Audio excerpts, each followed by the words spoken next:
आप सुन रहे हैं मनीषा झा की लिखी कहानी बाहों में चले आओ।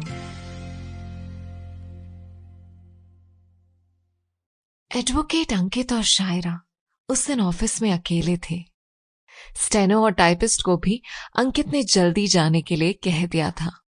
फ्राइडे की शाम थी, सब जल्दी जाना चाहते थे, लेकिन अंकित को कोई जल्दी नहीं थी।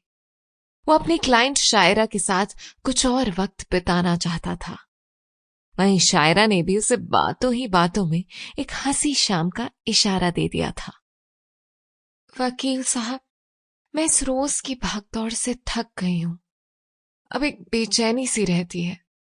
मुझे इस बेचैनी से छुटकारा चाहिए। वैसे तो शायरा अंकित के डैड की क्लाइंट थी, लेकिन वो दोनों हाल में ही ट्रम्पल नाम के एक डेटिंग ऐप पर मिले थे। अपने पापा के साथ काम कर रहा अंकित जूनियर एडवोकेट था। पिछले कुछ दिनों में शायरा ने कई बार इशारे से उसे कहा था कि वो बहुत अकेली है और ये अकेलापन अब उसे काटने को दौड़ता है। शायरा अंकित से उम्र में तो लगभग 10 साल बड़ी थी, लेकिन अंकित उसकी खूबसूरती में कुछ इस कदर डूब रहा था कि उम्र की बातें बेमानी हो चुकी थी। उसकी रंगत इतनी गोरी थी जैसे दूध में गुलाब की पंखुड़ियां घुली हों।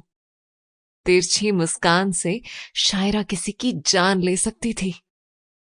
उसका सुडौल कसा हुआ बदन और उसके बड़े गोल बूब्स, तराशी हुई हिप्स, सब कुछ जैसे परफेक्ट था। 40 साल की शायरा सच में किसी शायर की शायरी सी थी। वो इतनी नाजुक परी सी थी कि कोई छू दे तो मैली हो जाए। अंकित उसे देख कसमसा के रह जाता। शायरा के संगमरमरी से शरीर को एक बार छू लेने की ख्वाहिश लिए अंकित उसे भूखी नजरों से देखा करता था, और शायरा अपनी तिरछी मुस्कान से उसकी इस ख्वाहिश को और हवा देती रहती थी।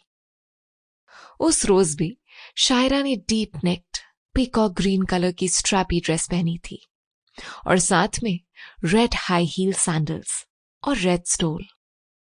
उसकी ड्रेस से झांकता उसका क्लीवेज और सुडौल ब्रेस्ट उसे इनवाइट कर रहे थे। शायरा अंकित की बाहों में पिघल जाना चाहती थी और अंकित भी यही चाहता था।